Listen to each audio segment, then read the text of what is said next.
कई जगह ये भी बताया जाता है कि वेद जो है एज ओल्ड एज वो 14 सेंचुरी या संस्कृत 8 सेंचुरी तक की ही लैंग्वेज है, क्योंकि उसके पुराने प्रमाण नहीं हैं। ये आपके भी मतलब हमारी टीम ने बताया कि जैसे आपकी जो रिसर्च है उसमें ऐसा देखा जाता है कि जो संस्कृत भाषा है उसके बहुत पुराने प्रमाण नहीं मिलते हैं। पाली के तो फिर भी अशोक के पाली से संस्कृत बनी है। हाँ, मतलब ये भी बोला जाता है कि जो संस्कृत भाषा है, और तो जब इतनी कोई नई चीज़ है या फिर उसके प्रमाण ही नहीं है पुराने, तो फिर ये मिलावट वाली बात का भले हम कितना भी उसमें हम वो कर लें कि हम चीज़ों को बटोर के देखें क्या चीज़, जब हम उस मूल पर तक पहुंचेंगे कैसे? क्योंकि आप तो क्लेम कर रहे हो कि आप 3000 BC 2000 BC 1000 BC की बात कर रहे हो, लेकिन यहाँ पर जो प्रतियाँ ही मिल रही हैं वो 10 सेंचुरी 11 सेंचुरी की मिल रही हैं। तो ये इस पर भी मैं आपसे जानना चाहूँगा कि क्या ये मतलब कंफर्म है कि संस्कृत भाषा जो है 8 सेंचुरी 9 सेंचुरी तक की लैंग्वेज है और पाली प्राकृत भाषाएं पुरानी थी, और जो वेद आदि हैं वो 5th सेंचुरी मतलब AD के बाद लिखे गए हैं? देखिए, इस बारे में मैंने बहुत ज़्यादा अध्ययन नहीं किया है, थोड़ा बहुत ही अध्ययन है, और कुछ चीज़ें हैं जो कि मतलब मुझे समझ आती हैं और मे भी वो गलत भी हो सकती हैं, मैं उस पर भी जोर नहीं देता ज़्यादा। एक चीज़ ये है कि संस्कृत आप देखो तो एक वाकई में ऐसी एक कल्चरल लैंग्वेज लगती है कि जिसको कि बड़े दिमाग से सोच समझ कर डिज़ाइन किया गया है, क्योंकि जो भी जो नेचुरल भाषाएं होती हैं वो इतनी वेल स्ट्रक्चर्ड नहीं होती, उनमें बहुत सारी त्रुटियां होती हैं, बहुत सारे उसमें हम देखते हैं कि अपवाद हमें देखने को मिलते हैं, तो वो चीज़ें संस्कृत में मिसिंग है। तो मतलब मुझे ऐसा डाउट होता है, और मे बी मैं गलत हूँ या मे बी सही हूँ, मैं इस बारे में ज़्यादा जोर नहीं देता, कि हो सकता है इसको बाद मतलब किसी कोई वो मे बी पाली हो या मे बी कोई अदर लैंग्वेज रही हो उससे, और क्योंकि इसका जो नाम भी है संस्कृत, तो मतलब इसका मतलब इसको संस्कारित करके जो है इसको बनाया गया है। तो मुझे मतलब ऐसा लगता है, बाकी मे बी कि बैठ के एक, क्योंकि संस्कृत जैसे मोहित मैं भी देखता हूँ यूजुअल जो लैंग्वेजेस होती हैं वो जैसे जैसे इवॉल्व होती हैं वैसे वैसे यूज़ की जाती हैं।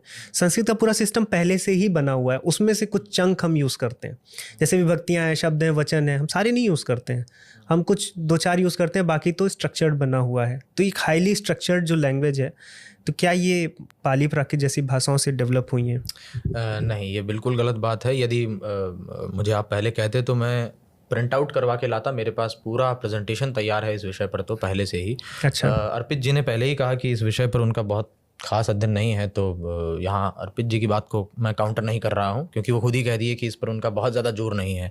मैं अपने से बात बता रहा हूँ कि जो 8th सेंचुरी और 9th सेंचुरी से संस्कृत आई है, ये जो क्लेम है इसका ग्राउंड केवल और केवल एक लॉजिक है। अच्छा, ये कोई एकेडमिक्स में तो कहीं है ही नहीं। जैसे अगर हम Aryan invasion theory, Aryan migration theory का अगर हम खंडन कर रहे हैं, तो हमें ये है कि हाँ वो NCERT में भी पढ़ाया जा रहा है, हम इतनी बड़ी बात का खंडन कर रहे हैं। लेकिन ये जो प्रपोजिशन है ये एकदम ही फुद्दू सा और सोशल मीडिया की उपज है, किताबों में तो कहीं पर भी नहीं पढ़ाया जाता है ये। तो इसकी बैकिंग ये है कि जो देवनागरी लिपि है वो 10वीं शताब्दी में वजूद में आती है। उससे पहले नागरी थी, उससे पहले ब्राह्मी थी, फिर खरोष्टी वगैरह ये सब लिपियाँ थी। तो क्योंकि संस्कृत तो देवनागरी लिपि में लिखी जाती है और ब्राह्मी में नहीं लिखी जाती है, इसलिए संस्कृत 8वीं शताब्दी के बाद आई होगी। अच्छा। ये लॉजिक है। ये जो लॉजिक है कि वो संस्कारित की गई है, ये कोई प्रोफाउंड लॉजिक नहीं है, क्योंकि हो सकता है कोई भाषा शुरू से ही संस्कारित हो। और ये भी बता दूं कि संस्कृत भाषा का नाम संस्कृत है ही नहीं। आप वेदों में या फिर और भी बहुत सारे ग्रंथों में जो हमारी भाषा थी उसे केवल वाणी, भाषा, सरस्वती, बस यही कहा जाता था। संस्कृत तो आज हम इसे कहते हैं बाकी भाषाओं से अलग करने के लिए। जैसे हम कहते हैं कि जब दुनिया में और कोई रिलीजन नहीं होगा तो केवल धर्म और अधर्म ही कहा जाएगा, उस समय हिंदू, मुस्लिम, क्रिश्चियन ये तो होगा नहीं। तो उसी प्रकार से संस्कृत भाषा का खुद का नाम संस्कृत नहीं है। अच्छा। पुराने ग्रंथों में। पहला फैक्ट तो ये।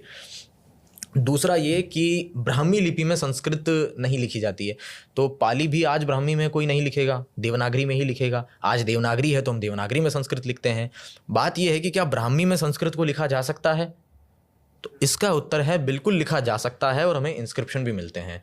अगर अभी यदि इसमें ब्राह्मी में मुझे लग रहा है क्वेश्चन ये उठता है कि जो क्षत्रज्ञ, मैं वही बोलने वाला था। ब्राह्मी में मैं आपको खुद क्षत्रज्ञ लिखकर दिखा सकता हूं अभी, यदि आप पेपर पेन लेकर आए तो। और न केवल लिखकर दिखा सकता हूं बल्कि लिखा हुआ इंस्क्रिप्शन भी दिखा सकता हूं। जैसे कुछ लोग कहते हैं कि ब्राह्मी में री नहीं लिखा जा सकता, इसलिए आप संस्कृत का जो क्री है वो खुद ही नहीं लिख पाएंगे तो बहुत से संस्कृत खुद ही शब्द नहीं हैं, लिखेंगे। ऋषि हाँ, हैं। हाँ। जबकि मैं संस्कृत लिखकर भी दिखा सकता हूँ, और हमें यशोधर्मन अभिलेख मिलता है 3rd सेंचुरी या 4th सेंचुरी अराउंड का, उसमें हमें संस्कृत लिखा हुआ भी मिलता है ब्राह्मी में। इसके अलावा स्पिट्जर मैन्युस्क्रिप्ट हो गई, हाथीबड़ा गौशांडी अभिलेख हो गया, एक दधीमती इंस्क्रिप्शन है जो नागौर के एक मंदिर में मिलता है। ऐसे बहुत सारे ढेर सारे इंस्क्रिप्शन हैं जो हमें 3rd सेंचुरी BCE से लेकर के, एक यवनराज इंस्क्रिप्शन है, ये सब इंस्क्रिप्शंस की मैं PDF बनाई हुई है मेरे पास, मैं भेज दूंगा आपको, आप पूरी स्क्रीन पे दिखा दीजिएगा। ये सारे इंस्क्रिप्शंस हमें 3rd सेंचुरी BCE से लेकर के 8th सेंचुरी तक के मिलते हैं। 8th सेंचुरी के बाद के तो मैं दिखा ही नहीं रहा हूँ, और इनमें ब्राह्मी लिपि है और संस्कृत भाषा है। और ये सब आपको इंस्क्रिप्शन कहाँ से डाउनलोड करने हैं, तो कहीं गूगल से डाउनलोड करने की जरूरत नहीं है। आप डायरेक्ट जाइए ASI जयपुर की वेबसाइट पर, ASI मथुरा की वेबसाइट पर, वहाँ आपको मिल जाएगा एक साइड में ब्राह्मी और एक साइड में उसका लिप्यांतरण, जिसमें संस्कृत के ही श्लोक हैं। मार्कंडेय पुराण का श्लोक है, वसुदेव और वासुदेव की बातें चल रही है, तो प्रॉपर संस्कृत का हमें ब्राह्मी लिपि में एविडेंस मिलता है। इसलिए संस्कृत ही ओल्डेस्ट लैंग्वेज है।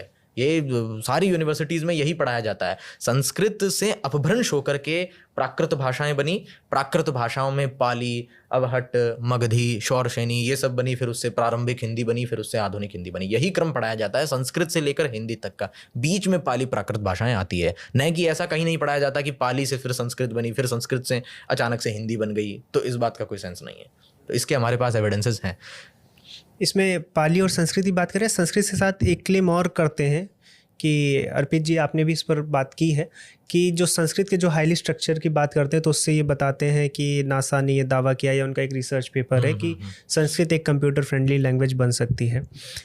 तो इसमें जैसे मैं आपका भी सुना हूँ कि बाइनरी की बात हम करते हैं कि कंप्यूटर बाइनरी ही समझता है, उसमें संस्कृत स्पेनिश आप कुछ भी करो, क्योंकि हम तो सिंटैक्स जो लिखते हैं वो इंग्लिश में लिखते हैं या हिंदी में लिखें। तो ये जो है कि संस्कृत लैंग्वेज जो स्ट्रक्चर है उसका वो कंप्यूटर में यूज़ हो सकता है, ये कितना ऑथेंटिक है और वो रिसर्च पेपर क्या है, इसके बारे में आपको पता है मोहित? कि हाँ, मैं इस पर कुछ कि या फिर ये एक मतलब फेक क्लेम है? सोशल मीडिया पर तो जो बोला जाता है इस रिसर्च पेपर को लेकर, वो तो सच में गलत ही बोला जाता है। ऐसा कहीं पर भी किसी रिसर्च ने नहीं बताया है कि एज ए कोडिंग लैंग्वेज जैसे C+ है, जावा है, उसकी जगह हम संस्कृत को यूज़ करेंगे तो कोई बहुत अच्छी बात हो जाएगी। जैसा कि अर्पित जी ने कहा कि संस्कृत एक बहुत वेल स्ट्रक्चर्ड भाषा है, तो ये उसकी खासियत है, लेकिन एज ए कोडिंग लैंग्वेज वो कुछ बेटर है ऐसा नहीं है। एक्चुअल में जो नासा वाला जो रिसर्च पेपर था, और इस पर आपने भी आई थिंक वीडियो किया है, रिक ब्रिक्स का पेपर था। हाँ, याद आया। उस पेपर में संस्कृत को जो बेटर लैंग्वेज बोला है वो एज ए इंटरफेस लैंग्वेज बोला है।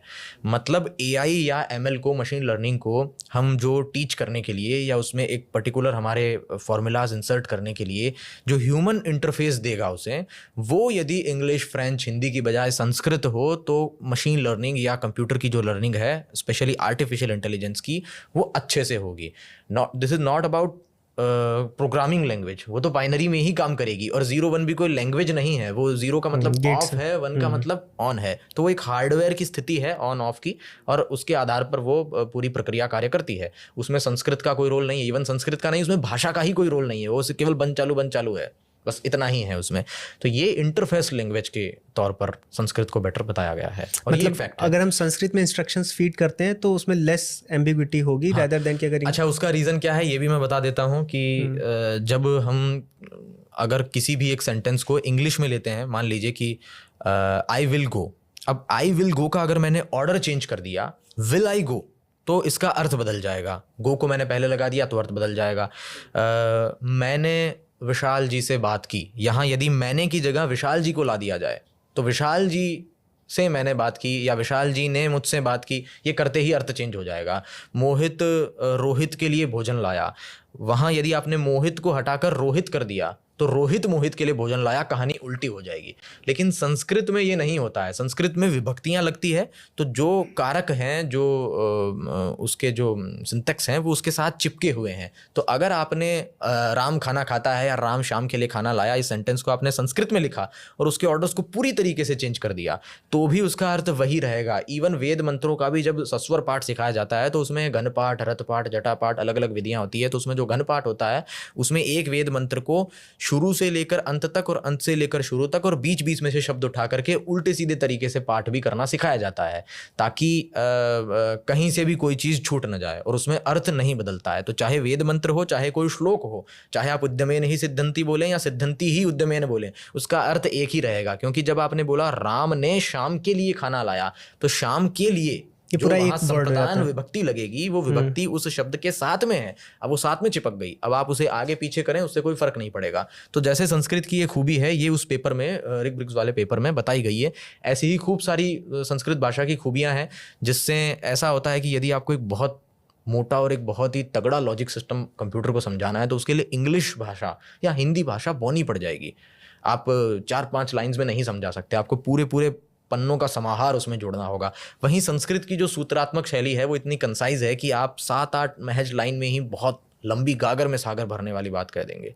और मैं तो ये भी कहता हूँ कि बाकी भाषाओं में तो इतनी त्रुटियां हैं कि आप कुछ जो सेंस हैं, कुछ जो भावनाएं हैं, उन्हें आप क्लियर व्यक्त ही नहीं कर पाएंगे कंप्यूटर के सामने। वहीं संस्कृत में इतनी ताकत है कि वो बहुत एक बड़े और लंबे एक सेपरेटेड ट्रेनिंग सिस्टम को भाषा में ढाल सकती है। ये सामर्थ्य संस्कृत में है जो और भाषाओं में नहीं है। तो ये उस पेपर में डिस्कस था एक्चुअल।